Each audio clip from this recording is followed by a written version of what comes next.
Boa noite a todos.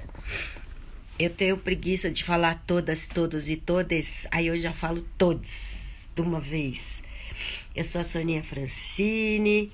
Caso você tenha passado assim pelo meu perfil e entrou, Soninha Francine. Oi, presidente Roberto Freire. Oi, Andréa Malavolta. Oi, Nature into Languages. É a Ângela, né? Agora já aprendi. Oi, Cezinha, pegou horário, já vou te chamar para entrar aqui. Então, sou Soninha Francine, vereadora em São Paulo pelo Cidadania.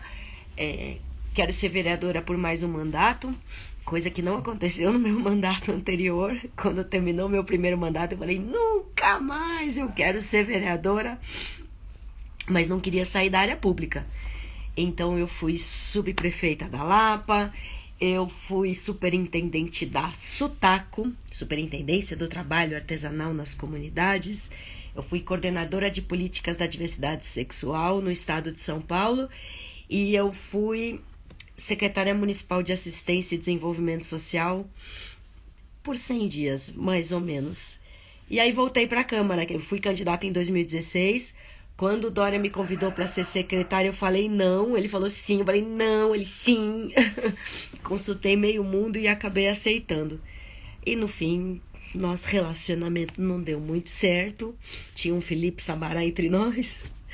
E eu voltei para a Câmara, para a qual eu tinha sido eleita. E ao mais do Alibi Rugby com você e eu com rugby. Então, cumpri meu mandato e eu fui feliz sendo vereadora, coisa que eu não era da primeira vez. Da primeira vez era quase um martírio, assim. Tinha momentos felizes, mas não era um prazer sair da cama e ir para a Câmara Municipal. E agora eu gosto. Não é que eu morro de prazer todo dia, não. A Angela tá dizendo aqui, somos vizinhas há anos, vamos cuidar das nossas árvores. Sim!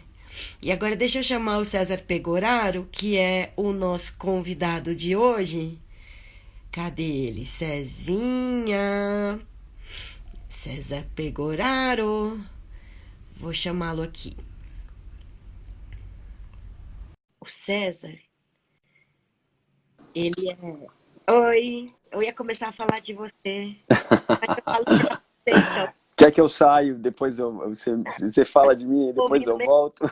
já tá ouvindo mesmo. Queria dizer que o César é um dos caras mais aguerridos que eu já conheci, Uau. se perder la tenura. Não é um aguerrido violento, pronto. Tava palavras aqui, mas porque tem gente que até cria obstáculos para sua própria causa pelo modo como vai para o confronto, né? Pelo modo como faz a luta. E eu conheço o César há 1000 anos, acho que desde a época que eu era da MTV, não sei se antes, mas desde a época que eu era da MTV, certamente. E ele é esse cara persuasivo, argumentativo, insistente. E eu reencontrei ele agora no mandato com a causa do córrego da água podre. E Muito aí, bem. Cezinha, antes de falar da água podre, eu quero falar de você. Como que Opa. começou essa história de ambientalismo na sua vida? Ai, Soninha. Bom, primeiramente, tudo bem contigo? Prazer estar aqui com você. Um prazer estar aqui com tanta gente bacana aí. Tô vendo, inclusive, os amigos meus. Elisa entrou aí agora, querida. Uhum. Então, é uma historinha longa essa minha relação com o meio ambiente, né? Começou assim, talvez um pouco da infância, né? Família de caipiras, né? Então aquela coisa que o pessoal tem uma ligação com o mato e vai passando isso para os meninos, né? Vai fazer piquenique no mato. Mas quando eu fui chegando mais uma idade um pouco mais madurona e tinha que escolher uma profissão, eu muito facilmente encarei a biologia como sendo um curso que me atraía. E lá foi assim paixão absoluta, né? Então assim, contemplar o mundo, entender desses segredos, desses mistérios, desses encantos que estão por trás aí do mundo da vida, me atraiu muito, né? Então, eu acho que fica bastante fácil para gente que vive num ambiente urbano ficar explorando esses pontos de vida, né? Ou resistências de vida natural que a gente tem na cidade como sendo pontos de ligação nosso com todo o cosmos, né? Com toda essa encantadora biodiversidade que nos cerca. Então, foi um processo meio natural de vida, assim, sabe? De só ir se ligando com as boas coisas que apareciam na vida. E é isso, né? Estamos brigando, como você falou, Aham. E você pela vida do nosso rio. já brigou em muitos lugares diferentes, né? Não sei porquê, mas na minha.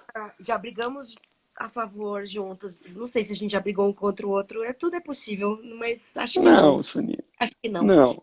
É, mas eu lembro de você, tipo o César Pegoraro do SOS Mata Atlântica, ou que eu comprava no SOS Mata Atlântica, Foi. manifestações. Tinha meio isso, não tinha? Não, tem uma atuação minha ainda, hoje em dia lá, né? Faz quase 20 anos que eu atuo lá também, né? Então a gente é multi-atividades, né? Então também sou técnico ainda lá. Lembro que a gente Hum, ficou bastante próximo quando a gente já se conhecia, mas a gente ficou bastante próximo quando você foi fazer umas palestras lá para os voluntários da SOS Mata Atlântica, lá na hum, casa da Manuel da Nóbrega. E aí eu foi. fui seu anfitrião 2 vezes, e aí a gente acabou se aproximando, troca telefone e coisa e Ah, tal. E dali para cá a gente tem trocado figurinhas, né? Então faz. você foi na Como você. MTV alguma vez? A gente fez alguma coisa com vocês, não fez? Com você, reportagem? Não sei se você conhece Soninha, é antes. capaz, é É capaz. capaz. Minha memoriazinha de homem, assim, é um pouco falha, às vezes, sabe? Então, assim, eu já vivi tantas coisas legais, assim, que algumas infelizmente, eu vou deletando, né? Eu teria que fuçar Não precisa, não. Deixa lá no fundo. Como é o trabalho do SOS Mata Atlântica hoje? Cara, vocês foram tão importantes para reverter uma história, né? Como que é hoje a atuação do SOS? Então, a SOS Mata Atlântica, para quem não sabe, é uma ONG, né, de atuação nacional. É uma ONG que luta desde o ano de 1986 pelo bioma Mata Atlântica, né? Tem como missão inspirar a população, inspirar os cidadãos a de fato perceberem que vivem na Mata Atlântica e dependem desse ambiente preservado para continuar vivo, né? Então, a SOS em si trabalha com várias frentes, né? Várias causas que a gente chama lá dentro, né? Então, Uhum, a gente trabalha com a questão do reflorestamento, que é justamente essa parte do recompor a Mata Atlântica, né? Então, tem uhum. um projeto de reflorestamento já bastante antigo, que já plantou aí mais de 40 milhões de árvores para recompor a Mata Atlântica. Ai, E que tem a bom. causa água, que é onde eu atuo, né, o projeto que eu ainda me dedico lá dentro, tenho trabalhado há muitos anos nessa causa, que é organizar voluntários pelo Brasil, né, então nos 17 estados que fazem parte da Mata Atlântica, organizar voluntários para cuidarem para cuidarem do rio do seu território, né? Então, são pessoas que vão lá e ajudam voluntariamente a monitorar a qualidade do rio todo mês e fazer disso uma forma voluntária de ajudar o meio ambiente. Tem a questão do advocacy, né? Então, essa participação das políticas públicas. Então, a SOS está sempre metida aí nas assembleias legislativas, câmaras municipais, lá no Senado, Congresso, Uhum. buscando intervir, obviamente, que nas votações, nos posicionamentos dos nossos representantes para ajudar a proteger o meio ambiente, né? Já que ele está na Constituição e tem gente que acha que é bobeira, né? A gente tem que fazer se cumprir o que está escrito na lei máxima nossa. Tem gente que acha que atrapalha, como se fosse possível fazer qualquer coisa desse mundo, por exemplo, agricultura, sem um ambiente equilibrado, né? Eu vi esses dias eles falando, esse ano a safra foi recorde, mas ano que vem não vai ser bem assim, porque como teve menos chuva, vai ter que apelar mais Hum, para irrigação. Jura? Descobriram que se você mexe com resíduo de chuva, você mexe com tudo! Mexe com tudo nesse mundo. não, pois é, né? Pois é. Dureza. E uma pena a gente, com tanta ciência, ter que chegar nesse ponto, né, de perceber na prática que você mexeu na natureza, você vai mexer com todo o equilíbrio ecológico que tem, né? Então, e quando você perde o equilíbrio ecológico, rever, né, ou Uhum. reaver esse equilíbrio ecológico pode levar, sim, séculos. Então, quer dizer, a É. gente está brincando com coisa muito perigosa, né? Muito Uhum. perigosa. Ó, a Elisa Álvares, ela não falou se ela é daqui de São Paulo mesmo ou não, mas ela falou: quero ser voluntária do SOS. Ah, é Aí, uma fofa. como faz? Então, a gente pede sempre para o pessoal, pelo portal da SOS, tem lá um Quero Ser Voluntário. Então, a gente tenta acolher essas pessoas maravilhosas que querem dedicar seu tempo, sua genialidade, suas habilidades em prol da causa. É sempre muito bom, a gente sempre agradece muito. Como eu tinha falado, o projeto Observando os Rios é esse que tem acontecido em vários estados. Então, talvez ele seja uma possibilidade bacana. Contudo, eu acho assim que se a gente não conseguir acolher as pessoas, às vezes elas moram numa cidade um pouco mais distante, onde não está acontecendo o projeto, eu tenho certeza que nas cidades de muitas pessoas tem o que fazer, né? Proteger um rio, plantar uma árvore, orientar crianças e cidadãos sobre a questão dos resíduos, né? Acho que tem tantas práticas ambientais que a gente pode fazer para ajudar aonde quer que nós estejamos, Uhum. né? Que é isso, quer ser voluntário, seja voluntário todo dia. Não precisa ser na entidade. Seja um cidadão ativo, né? É, é. Participe ativamente da vida da sua cidade, né? Engaje-se com a vida. Você sabe que a gente tem um movimento, o Gabinete apoia o Mundo Sem Bitucas. Então a Ah, que gente ótimo. tem um grupo de trabalho para pensar o que fazer. Tem um projeto de lei na Câmara do Rinaldi de Gílio que estabelece uma multa para quem jogar bituca no lugar errado, no chão, no mato, no rio. E a gente está lá pensando como pode ser esse projeto, para também dizer que, de preferência, as bitucas, além de coletadas, devem ser encaminhadas para reciclagem, porque tipo, não tem um jeito bom de descartar bituca, né? Tem um jeito péssimo, que é jogar no chão, e tem um jeito menos ruim, que é você mandar para um aterro, né? E aí me ocorreu muito, assim, o quanto as pessoas pensam que aquele lixo lá do rio foi jogado no rio, né? Você olha aquele monte de lixo boiando e pensa, nossa, que gente mal educada que jogou o lixo no rio. As pessoas não se dão conta que o lixo do chão vai para o rio, né?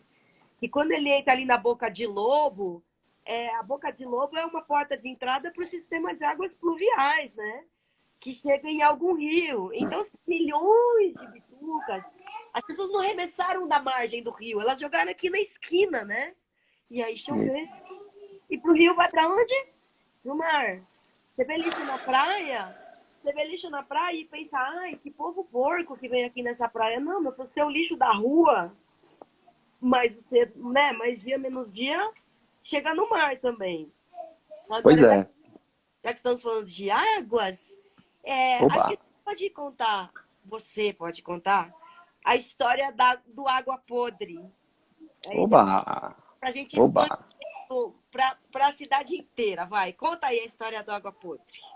Ó, eu queria mandar, eu vi que a Elaine entrou aí. Elaine é também, ó, junto comigo, é uma guerreira aqui pelo Água Podre, né? É, Um abração para ela aí que sempre ajuda a gente. Então, Água Podre começa com um nome engraçado, né, Soninha? Você até é. escreveu um texto da primeira vez que você veio nos visitar aqui já, há uns 3 anos, faz isso? Acho que era Mais ou comecinho de menos, 2018, algo que valha. Uhum. Um pouco mais, talvez. Mas, enfim, começa que o nome é engraçado, né? Primeiro que é um nome, primeiramente, pejorativo, né? Você fala água podre, a gente briga para ter água limpa, água linda, né? Com essa nobreza toda que a água tem, essa importância toda que ela tem para a vida, a gente vai chamá-lo de água podre.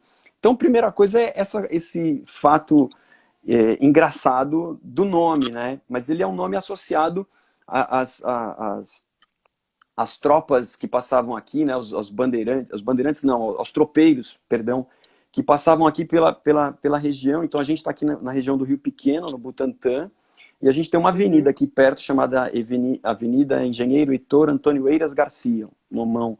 Era a antiga Uhum. estrada de Sorocaba. Então essa avenida ela vinha juntar ali com o bairro de Pinheiros, e de lá ela partia até Sorocaba, e de Sorocaba os tropeiros escolhiam se iam para Mato Grosso do Sul ou iam para o sul do Brasil. Então, essa conexão que a gente tem é muito antiga.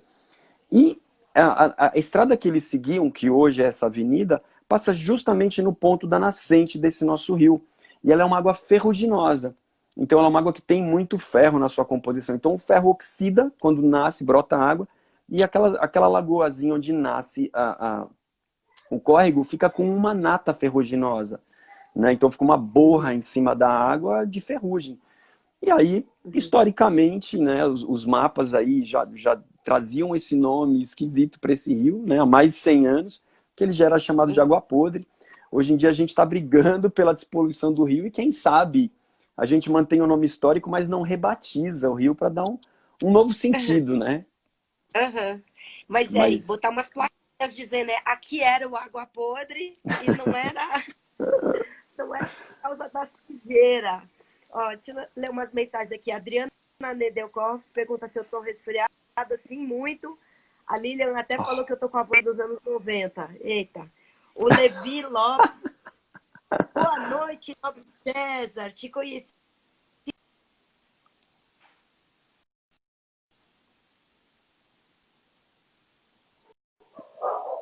Soninha, Água podre. Agora a história. Fala.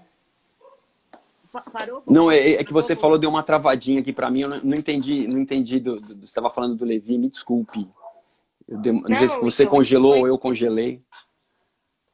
não, ele te conheceu em Fortaleza, numa ação do Monitor News. Aí, muito bem. E agora que bom, destravou. Opa, Todo mundo avisando aqui. Se cortar de novo, vocês avisam, pelo amor de Deus. Então, ó, já contamos a história do Água Podre, do córrego. Agora eu sim. quero que você fale do Parque das Nascentes do Água Podre e do Parque Linear do Água Podre. Opa, história boa, história boa. Então, eu acho que antes até de falar de Parque Linear Água Podre e Parque das Nascentes, talvez até fosse interessante saber se todo mundo que está aqui na live sabe o que é um parque linear, né? Acho que esse conceito, ele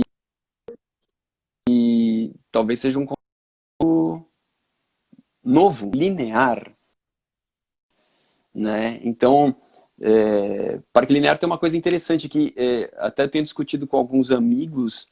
Olha, o Fabinho aí na parada aí, Fabinho, Instituto Favela da Paz, presente, Maravilhoso. grande mestre, grande mestre. Então é o seguinte, parque linear ele deveria se chamar talvez um parque fluvial, né? Porque assim, parque linear, parque em linha, né? Mas é um parque, para quem não sabe desse conceito, é um parque que segue o leito do rio. Então, é um parque que está à margem do rio, é um parque marginal no sentido de estar à margem do rio, né?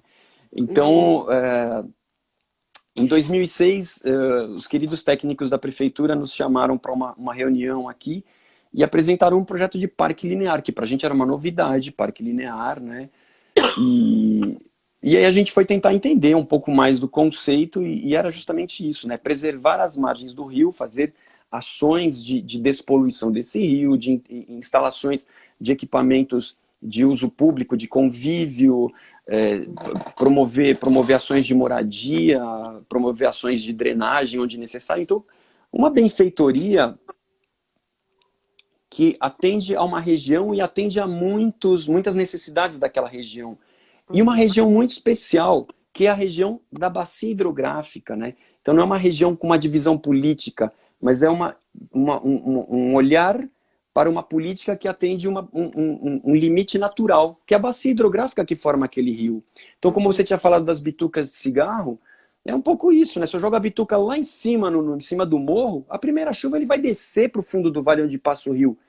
Então é esse olhar de que eu vou ter que cuidar daquele lixinho que vem lá de cima, daquele esgoto que está vindo de algum ponto daquela localidade, mas vai cair no rio lá embaixo, daquela comunidade que ainda não tem saneamento básico, daquele ponto do rio que não tem travessia para a população cruzar de uma margem para outra.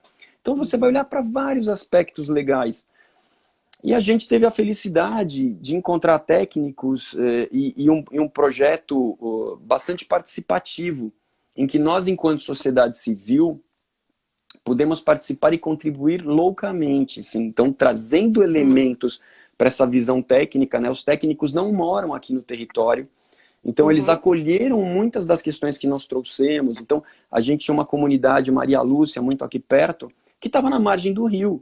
E quando nós começamos a brigar para que houvesse tratamento do nosso esgoto, a gente conseguiu que a Sabesp viesse e falasse: os canos têm que passar onde está aquela comunidade.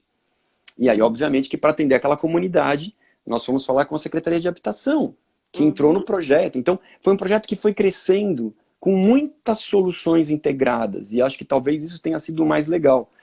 Quando a gente olhou, e aí pegando a parte das nascentes, só para fechar meu raciocínio, Soninha, senão eu falo sem parar. Fala. Quando a gente se flagrou que a gente tinha um projeto bacana na mão, que ele estava crescendo, a gente foi prestar atenção nas nascentes. De onde vem essa água? E a gente descobriu que tinha um terreno que estava num processo de venda, já estavam passando o terreno para frente para construir um condomínio enorme, num terreno de quase 40 mil metros que abriga as nascentes. E a gente entrou numa briga para desaparecer esse terreno. Né? Para nossa felicidade, aquela época, nosso secretário era o Eduardo Jorge, que super acolheu a nossa demanda, viu a legitimidade e nos ajudou a desapropriar essa área. Então, a gente criou uma história enorme em cima de um projetinho que veio de um parque linear. Cresceu loucamente.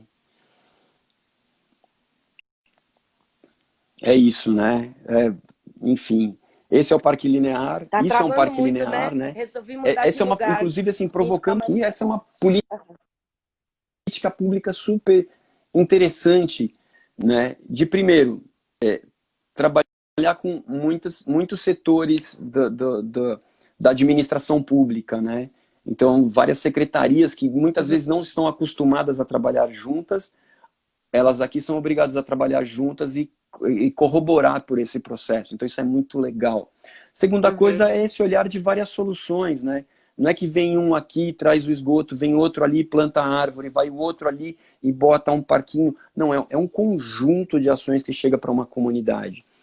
E chega trazendo qualidade de vida, que eu acho que é o mais legal, né? Então, você vai trazer muitas benfeitorias para uma mesma região, resolvendo o nosso problema de esgoto, o nosso problema de lazer, nosso problema de margens do rio erodindo, né? Enfim. O Eduardo Jorge, para quem não teve o prazer de conhecer, o Eduardo Jorge foi deputado constituinte e foi um dos principais articuladores da criação do SUS. Só isso. Tipo, ele foi um dos autores e dos costuradores da criação do Sistema Único de Saúde. Ele foi secretário, ele é sanitarista, ele foi secretário de saúde em São Paulo e alguns anos depois ele foi secretário do Verde e do Meio Ambiente. E ele tinha como uma das políticas principais da secretaria a implantação de parques lineares, junto com o programa Córrego Limpo, em que a Sabesp fazia as ligações de esgoto, evitando que o esgoto fosse parar nos córregos, porque a gente fala muito em despoluir o Pinheiros, despoluir o Tietê, mas a gente começa poluindo dos córregos, né? Esgoto doméstico, esgoto industrial, ao que parece, é o que está mais sob controle hoje em dia. Não sei, é o que dizem. Porque até tem uma fiscalização mais fácil, não sei. Mas dizem que hoje o grande problema não é o esgoto industrial. O grande problema na cidade é o esgoto doméstico, que às vezes é até coletado e não é tratado, o que me deixa assim fora de mim. E tem a carga difusa, que é essa lavagem da cidade toda e que vai parar nos nossos rios. Para isso também, né, César, quanto mais áreas permeáveis e com cobertura vegetal, antes de chegar no rio, a água vai sendo filtrada, né? Sem dúvida, assim que são várias questões ecológicas que a gente atende com as áreas verdes e com os parques lineares. Acho que tem essa questão que você traz, Soninha, dessa, entre aspas, filtragem, né, que é isso mesmo, né? A água que cai ali, ela vai partículas vão sendo retidas, né? Mas tem uma outra coisa legal, porque essas áreas são verdadeiras esponjas, né? Então, a gente percebe, né, que ainda há, em muitas regiões, aqui no próprio município de São Paulo, alguns vícios, às vezes, de projeto, que é falar assim, naquele rio tem cheia, vamos fazer um piscinão para reter a água. E ao invés da gente falar assim, meu, vamos criar mais parques, né? Vamos fazer mais jardins de chuva para conter essa água. Então, ao invés de chover, quando chove, ao invés de descer aquela enxurrada, vamos fazer obstáculos para essa chuva, né? Vamos acolher essa chuva. A água é uma bênção. Como é que a gente pega essa água, mistura com esgoto e manda tudo embora para o Médio Tietê? Gente, vamos acolher essa água aqui, né? Os nossos mananciais estão precisando dessa água, então vamos criar estratégias, né? Os parques lineares vêm nesse sentido, de ter mais áreas permeáveis e de fazer com que as áreas de proteção permanente nessas margens dos rios não sejam mais estradas, né, avenidas, ou fiquem ali abandonadas e acabem sendo ocupadas, né, por pessoas que infelizmente não têm outro lugar para ocupar. Então elas passam a ter uma função social, que é proteger a área do rio, dar melhor condição climática para aquela região, absorver mais água. Então, assim, ser um corredor de biodiversidade, né? Então, muitas funções que uma cidade precisa, né? Então, é isso, né? Os parques vêm muito nesse sentido, né? No caminho de uma cidade verde e não de uma cidade cinza, né? Só do concreto, do asfalto, né? Então, a gente precisa esverdejar a nossa cidade. Infelizmente, ainda tem muita gente que sonha. O maior, assim, se você chega para perguntar qual é o maior problema de vocês aqui, o córrego, você vai canalizar? As pessoas pedem muito, Cezinha, mas muito, você sabe, para canalizar um córrego, por quê? Porque ele é fedido, porque ele enche, porque ele atrai lixo, que as pessoas acham que o rio serve para levar o lixo embora. E eu digo, mas já pensou como isso aqui é um riacho? Você tem noção que isso aqui é um riacho, que é a coisa mais linda, poder ter um riacho. Mas é compreensível que as pessoas não botem fé e que elas, por não entender a dinâmica de uma bacia, como você falou, o que elas querem é que a água saia dali. E não percebem que quando você retifica, canaliza, impermeabiliza, você faz aquela água suja, chegar mais rápido e em maior volume, porque ela não vai sendo absorvida ao longo do caminho, né? Ela chega mais rápido em maior volume lá embaixo no vale, e quando enche o vale, meu filho, aí a gente vai ficando cada vez mais alagado morro acima, né? Então eu tento dizer para as pessoas, imagina como ficaria lindo aqui despoluído. Elas Tipo assim, pensando, né? Para você é fácil que você não mora aqui. Então, eu tenho certeza que a gente precisa muito retomar o programa Córrego Limpo, que a gente precisa arborizar e desimpermeabilizar a cidade, precisa entender que a água é uma bênção, como você está falando, precisa de um investimento, e aí, né, tem coisa que não dá para ser uma ação comunitária, mas precisa de investimento grande em moradia, por exemplo, quando você tem as pessoas morando penduradas ou em cima do rio, numa condição super insegura e insalubre. Então, o que você falou da água podre é uma ação interinstitucional, né? Porque tem desde a empresa de esgoto, que o governo do estado é o maior acionista, a Secretaria de Habitação, e a Secretaria de Subprefeitura e a Câmara Municipal, tanto quanto possível. Então, dá mais trabalho, mas também se constrói alguma coisa muito melhor do que simplesmente fazer o coitado do rio passar por dentro de uma manilha e chegar sujo lá na frente. Deixa eu ler uma pergunta aqui, ó, da Laine, acho que é Laine, ou no modo de dizer. Mas qual será a solução rápida e prática para as bitucas? A primeira solução mais rápida e prática é ninguém jogar bituca no chão, jogar bituca no lixo. Só com isso a gente já teria milhões de bitucas a menos, e milhões não é modo de dizer não, milhões de bitucas a menos nos rios e nos mares. Então essa é rápida, essa é muito rápida, é só não jogar. Agora, a outra solução do resultado melhor é a bituca ser coletada num coletor específico e ser encaminhada para reciclagem. No estado de São Paulo tem uma empresa que faz isso, que é a Apoiato. O trabalho da Apoiato é prestar o serviço de coletar bitucas. Então, você contrata a Apoiato para que ela pegue e instale, né, as bituqueiras, os coletores específicos. Aí, de tempos em tempos, ela recolhe as bitucas e leva lá para a fábrica dela, e tem um processo totalmente certificado, e ela faz papel reciclado. E esse papel ela encaminha para instituições. Então, o trabalho da Apoiato não é vender papel reciclado. O trabalho da Apoiato é prestar o serviço de coleta e processamento de bitucas. Aí tem uma empresa do Rio Grande do Sul que usa as bitucas para fazer uma proteção de encostas. E tem outros projetos pelo mundo, na Austrália, bem aqui perto da gente, né, Argentina, que usam a bituca para fazer um tijolo. Então, um material totalmente inerte, e aí não tem a bituca tem elementos tóxicos, né? Ela retém, ela retém uma parte do veneno do cigarro. Uma parte, meu filho, vai ser por tem jeito. Mas uma parte fica retida na bituca.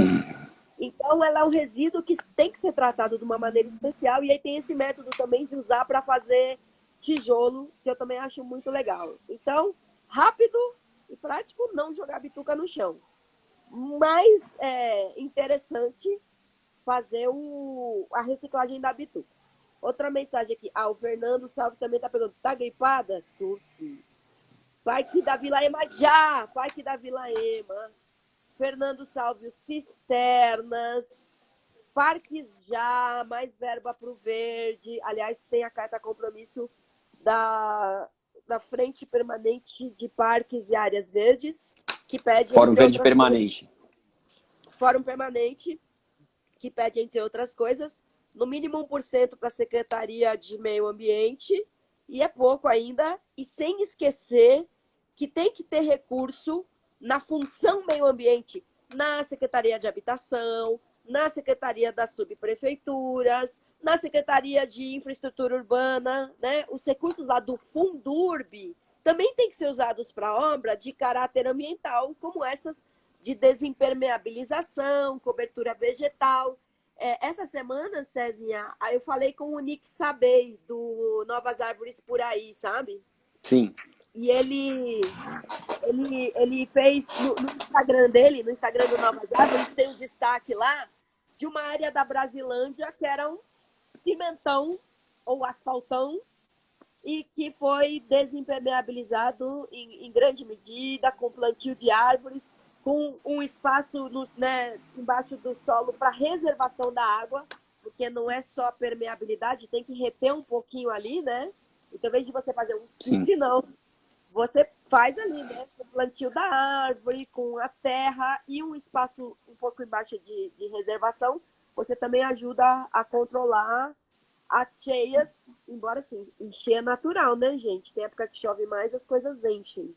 Mas as enchentes que causam prejuízos aqui aos seres humanos.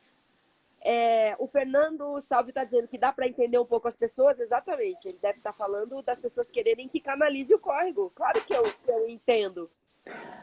Mas é a solução pronta, né? É a solução instantânea que vai dar dor de cabeça daqui muito pouco tempo. Então, não a canalização solução, na verdade, né? Não é solução.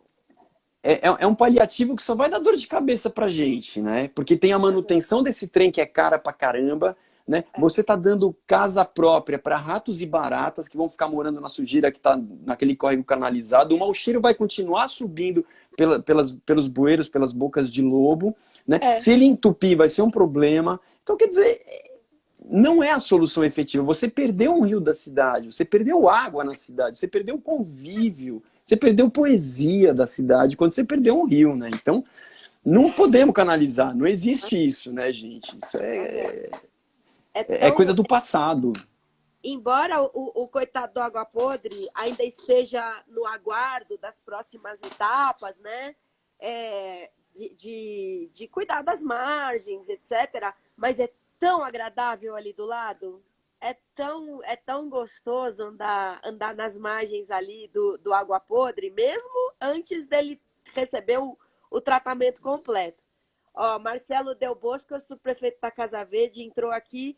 Marcelo, eu vi um córrego hoje lá na Baixada que eu falei, ai meu Deus, precisamos fazer alguma coisa com ele. Claro que isso é muito além do alcance. Eu fui subprefeita, né, Cezinha? Ser subprefeita é terrível, porque você recebe todas as demandas, todos os BOs são da sua conta, mas você não tem poder para fazer quase nada. Ou porque não tem dinheiro, ou porque não tem autoridade para aquilo, mas de todo jeito existe um papel importante do subprefeito, a gente tem mais aqui cobrar. A gente busca muito, né, Cezinha, a atuação da subprefeitura do Butantã. Né? Que tem deixado a desejar, infelizmente, né? Infelizmente. Mas eu te interrompi, quer dizer, eu mudei de assunto para falar quem é Eduardo Jorge. E aí a gente não terminou a história do Parque das Nascentes, que é maravilhosa. Conta. Não, então o Parque das Nascentes aqui da Água Podre, então a gente descobriu lá, quando a gente começou a mergulhar nessa história do parque linear, e a gente entendeu que o rio tinha essa função de conectar o nosso bairro inteiro, a gente falou, pô, se a gente está agora dialogando com a Sabesp, então a gente vai ter um córrego limpo na região. Então onde é que são as nascentes? Então nós fizemos uma excursão, né, entre moradores aqui, cruzamos o Céu Butantã e nos deparamos com um terrenão maravilhoso na frente, 38 mil metros de área, de uma vegetação abandonada, uma mata atlântica secundária ali, espontânea, né, se regenerando. E a gente pulou o muro e começamos a encontrar nascente para todo lado. E a gente falou, pô, que maravilha, né? E foi aí que a gente se flagrou de que, pô, isso aqui seria legal de preservar. E quando a gente caiu na real, tinha um projeto sendo negociado para construir condomínio lá. E a gente falou, pô, Eduardo Jorge, fizemos um dossiê. Nessa época eu trabalhava no ISA, peguei lá o pessoal do geoprocessamento, falei, me ajuda a mapear os nascentes e tal. Fizemos um mapinha, fizemos um dossiê, fomos conversar com o subprefeito na época, que era o Maurício Pinteriti, acolheu super bem a nossa reivindicação, né? Fizemos uma conversa com o Eduardo Jorge, nosso então secretário do Verde e do Meio Ambiente, que também acolheu super bem e falou, vamos fazer um decreto de utilidade pública já, né? Vamos congelar essa área. E aí ele falou, legal, então fez o DUP, né, esse decreto de utilidade pública, que tem validade de 5 anos, e ele falou, a gente vai dar um jeito de conseguir esse recurso. Né? No terceiro ano e meio ali que a DUP estava funcionando, ele falou, olha, meu, consegui aqui uma brecha no orçamento da Secretaria do Verde, vamos desapropriar. E fez a desapropriação, já teve emissão na posse, e a gente conquistou aqui para essa região, obviamente que ainda está na formulação do projeto executivo, né? Como várias pessoas já falaram aqui na live, a Secretaria do Verde e do Meio Ambiente é a última em de São Paulo, né? Sempre o fim da fila. Então a gente está agora nesse... Oi? Então a gente está nesse momento pressionando para isso, né? Para esse projeto executivo vir a funcionar e a gente ter não somente o Parque Linear Água Podre, mas o Parque Linear Água Podre ser coroado com esse Parque da Nascente do Riacho Água Podre. Então, talvez aqui no município de São Paulo, olhando para os nossos 23 parques lineares implementados na cidade, esse talvez seja o único que vai ser um parque linear que vai desde a nascente até a foz. Né? E eu acho que isso é o mais bonito, né? É o rio inteiro protegido. Muitas secretarias trabalhando juntas, né? Então é a habitação, a Secretaria do Verde, a SEAB, a Secretaria de Infraestrutura, né? A Sabesp. Sabesp. Uma loucura, né? Então, acho que isso traz uma política pública que a cidade merece, que as cidades merecem, né? Porque eu gosto de pegar esse caso aqui, já fui contar, inclusive, já levei essa história aqui para contar na Bahia uma vez, né? E era uma discussão sobre parques e tal. Eu falei, vocês conhecem parque linear? E contei essa história e falei, olha que demais. Olha os rios aqui de Salvador, né? Pô, estão picotados, estão sendo canalizados. Vamos fazer tudo parque linear, mas a gente tem que se mobilizar, se organizar enquanto sociedade civil, educar os nossos cidadãos, né? E aí tem uma secretaria que quando a gente fala que é a Secretaria de Educação pouco se envolve com essas questões de meio ambiente, com essas questões de sociedade, né? Parece que educação não faz parte de cidadania, ou cidadania não faz parte de educação, né? Então, o quanto é importante a gente educar os nossos cidadãos e cidadãs a entenderem quais são as vias de participação. Currículo. A desculpa não pode ser que não está no currículo, porque o currículo da cidade tem esses conteúdos transversais. Soninha, câmbio. Voltamos. Voltamos. Eu estava falando, nem sei se passou ou não, que a cidade tem o currículo da cidade que trata de todos os temas transversais. Então, na teoria, já é para a Secretaria, para a Educação Formal, se ocupar disso. E, além disso, a cidade toda tem que ter essa educação não escolar, né? Que é o que você faz, é o que o SOS faz, é o que o ISA faz, é o que a gente tem que fazer também como Câmara Municipal, né? Promover a sensibilização por meio da informação e de ações concretas. A Laine está falando, pena que o espaço está mega comprometido por invasões. Não sei se ela está falando do linear ou da nascente. O da nascente está comprometido também, Sérgio? Não. A gente conseguiu lá na nascente, inclusive teve um recurso que veio via FEMA. Até alguém tinha feito uma pergunta antes aqui sobre como é que estava o FEMA, que é o Fundo Especial de Meio Ambiente da Secretaria do Verde. Eu não sei como é que está o FEMA, não sei se a Soninha sabe, não sei em que pé que ele está. Mas a gente conseguiu um recurso ano passado, e ele foi todo, o muro que estava ali, que estava todo aberto, estava ruim a beça, foi trocado por um gradil de parque. Né? As calçadas foram feitas, então ele está com uma cara que não estimula mais a ocupação. Há 3 anos atrás a gente teve uma tentativa de ocupação, aliás, nós tivemos uma ocupação, foi bem complexa toda a negociação ali com as pessoas que ocuparam. Obviamente que eles estavam procurando uma área para moradia, talvez não a melhor área, porque ali é encharcado, então não é propício para construção.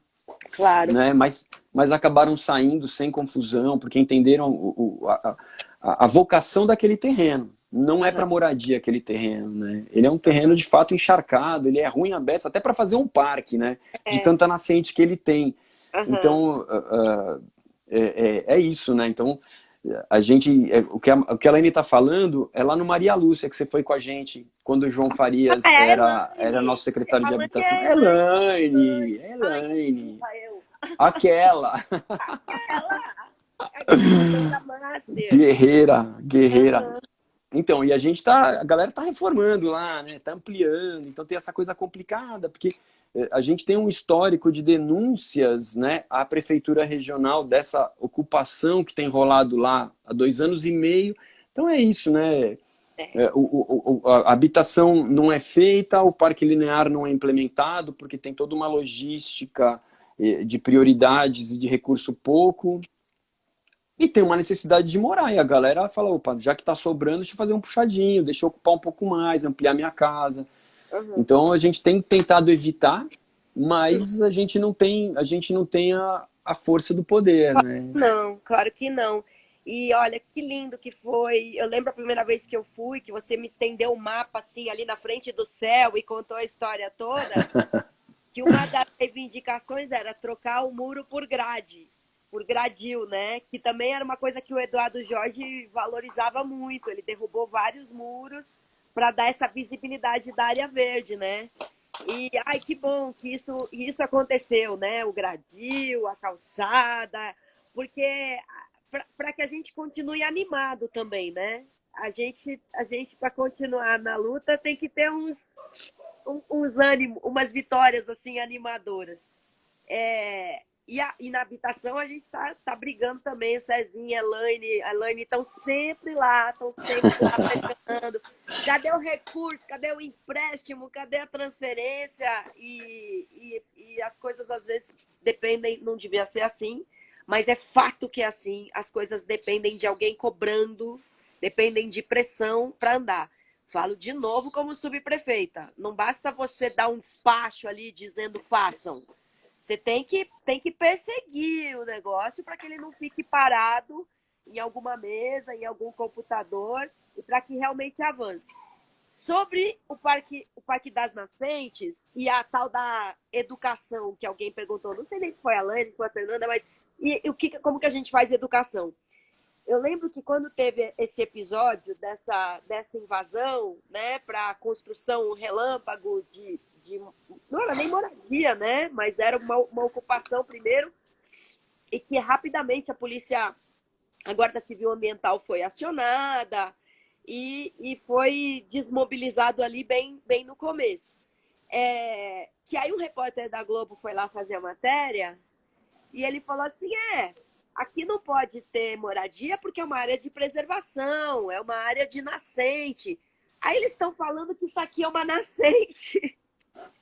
Ele falou com um desdém, assim, tipo, estão falando que assim, essa coisa barrenta aqui é uma nascente.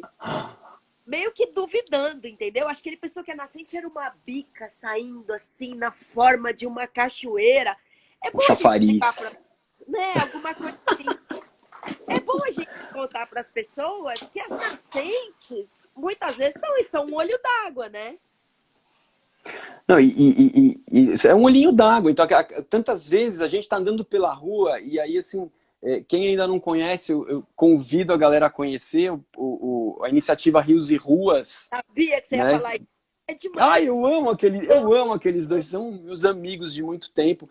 E o que eles fazem é mostrar isso pra gente, que às vezes a gente tá andando pela rua e numa calçada tá correndo um fiozinho de água, ou aquela sarjeta que você passa e ela tá sempre molhada. Ela num dia de calor danado. É uma nascente, né? E a gente cresceu aqui no Planalto Paulista, onde nós estamos, né? Os índios tupinambás não vieram morar aqui de alegria. Eles vieram morar aqui porque era uma região abundante em água, era um planalto bacana para as atividades que eles faziam, mas acima de tudo porque era uma região pujante em água, né? A cidade nasceu à margem dos rios, então a gente está numa região... Por causa dos... A cidade de São Paulo tem mais de 1.500 riachos, 1.500 no município de São Paulo. Se a gente amplia para a metrópole de São Paulo, são mais de 7.000 riachos. Então você fala assim, é uma abundância de água, né? Mas historicamente, a gente negligencia isso, né? A água passou a ser um problema pra gente, né? Ou quando falta, ou quando chove. Então, assim, mas quando falta na torneira. E quando chove, é o alagamento, é o mau cheiro. Então, as pessoas não desenvolveram esse carinho pela água. O córrego, como muitos de nós chegaram aqui em São Paulo, nasceram na cidade, já vendo os rios sujos, elas acham que é um valão, é um canal de esgoto, né? Então, a gente precisa reverter essa imagem tão danosa a esse convívio harmônico, né? É um privilégio, é um luxo ter um rio perto de casa. Só que o que a gente não pode admitir é que o rio seja essa, entre aspas, perdão, essa cloaca, né? Esse receptáculo de tudo que a gente acha que não presta, que é inservível, né? Então, devolver tudo, devolver. Ficou massa, né? Nossa, ficou mó new wave aqui, adorei, meu. Eu tô roxinho pra você também, Soninha? Também, tá? Tipo atrás de uma cortina de uma balada. Nossa, sensacional. Chuvisco. Ganhei um efeito aqui. Então é um pouco isso, né? E eu acho, Soninha, só assim pra fechar esse raciocínio, um pouco o papel da gente se educar, né? Não atribuir essa educação ambiental apenas às instituições que fazem isso ou aos colégios, mas nós, enquanto cidadãos, aprendermos a olhar diferentemente para o nosso território, né? A sentir a importância desse território. A nossa qualidade ambiental a nossa qualidade de vida depende de uma qualidade ambiental. Portanto, a importância da gente ressignificar esse nosso estar no território, né? Andar pelas ruas e ver a cidade suja é sentir o quintal da nossa casa sujo. Olhar para os rios sujos é sentir que as nossas veias estão sujas, né? As veias da cidade são os rios. Então, é olhar com esse carinho, com esse pertencimento, não da cidade a nós, mas um pertencimento de nós à cidade, né? E eu gosto muito da imagem do rio enquanto espelho, né? O quanto um rio espelha a educação e a cultura de quem está no seu entorno. Então, o rio conta mais sobre nós do que nós mesmos sabemos sobre nós. Né? E isso eu aprendi no projeto Observando os Rios, lá da SOS Mata Atlântica, que quando você chega num lugar, olha para o rio e vê o que o rio está te contando. Né? O rio conta sobre quais políticas públicas estão ali, que educação tem aquele povo, que cidadania, que voluntariado tem aquela população, que engajamento tem as pessoas. Tá tudo escrito no rio, né? Eu fui para Paraíba uns anos atrás e vi um seresteiro cantar lá uma moda de viola, e ele falava assim, o rio conta-me tudo, a água contaminada. Então era bonito ver assim que o rio conta-me tudo, né? Então não olha para a água, olha para o rio. Que olhar para o rio vai te dizer quem vive ali, né? Que prioridades tem naquele território. E que engajamento nós, enquanto cidadãos, precisamos ter para reverter essa imagem ruim, que é nossa imagem que está ali. Né? Ninguém deveria gostar de ver um rio sujo na cidade, porque o rio sujo diz respeito à nossa forma suja de estar no ambiente. A gente não deveria jamais admitir rios sujos na nossa cidade. Soninha, eu tô divertido na imagem, né? Tá divertido. Tô curtindo. Ficou super poética. Muito obrigada, Cezinha. E é isso, a água é uma bênção. Os índios vieram para cá por causa das águas. A gente está aqui graças às águas. O Espigão da Paulista é um divisor de águas. Quantas vezes a gente usa essa palavra em sentido figurado? Então, vamos respeitar e amar os nossos rios e plantar água, né? Plantar árvores, plantar água, como disse a Vanessa Rasson, da plataforma dos direitos da natureza. E a gente, enfim, cada um de nós tem que fazer a sua parte. Eu, como vereadora, tenho um dever a mais, um poder a mais. E contem comigo para lutar por isso aí tudo. Obrigada, Elaine. Obrigada, Cezinha. Lucas, Ô Soninha. Alexandre, Ecopatas. Diga.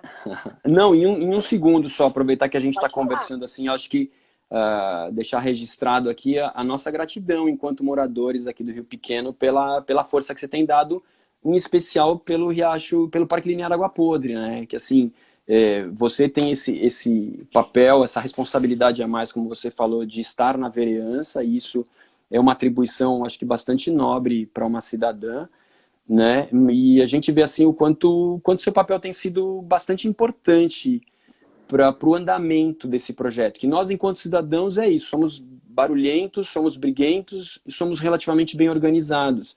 Mas nem sempre a gente consegue, com essa nossa organização, abrir algumas portas que nos ajudam a destravar esse processo. E você, não de hoje, né, já de alguns anos, tem nos ajudado a fazer esse projeto tão grandioso para a cidade andar. Então, assim, acho que deixar só registrado isso, assim, o quanto tem sido legal a tua presença, né? Então, assim, a gente agradece sempre, converso bastante com a Elaine, com o Murilo, sobre as reuniões que a gente vai junto, e a gente percebe o quão o diferencial que é a tua presença conosco. Obrigada, Cezinha. Foi uma das razões para eu querer sair da MTV e ser política em tempo integral, era falar de reciclagem e não ter coleta seletiva, era fazer manifestação pela votação da lei da Mata Atlântica, que estava parada há 14 anos no Congresso, e depois que você faz a manifestação, você só pode cruzar os dedos e torcer para que as deputadas e deputados se manifestem. Então, tô lá para isso também, mas também eu era sociedade civil, olhava para a Câmara, para a política e falava, pô, cadê meus representantes? Mas a gente, se não tiver sociedade civil vindo junto, a gente também não tem a mesma força. Tem total percepção disso. Então, que bom que tem vocês, como esses guerreiros persistentes. Eco Museu Natural do Mangue, Cezinha, sempre o orgulho, eu ouvi você falando, digo mesmo. E agora adoro esse povo. Aparecem esses perfis que eu não conheço, vou começar a seguir todo mundo também. Obrigada, Cezinha! Soninha, valeu, companheira. Tamo junto. Boa luta. Se cuida. E para você, muita água aí para lavar essa gripe de você, viu? Por favor. Adoro. Te cuida, querida. Fica bem. Tchau. Até a próxima. Abraço. Boa sorte aí na campanha.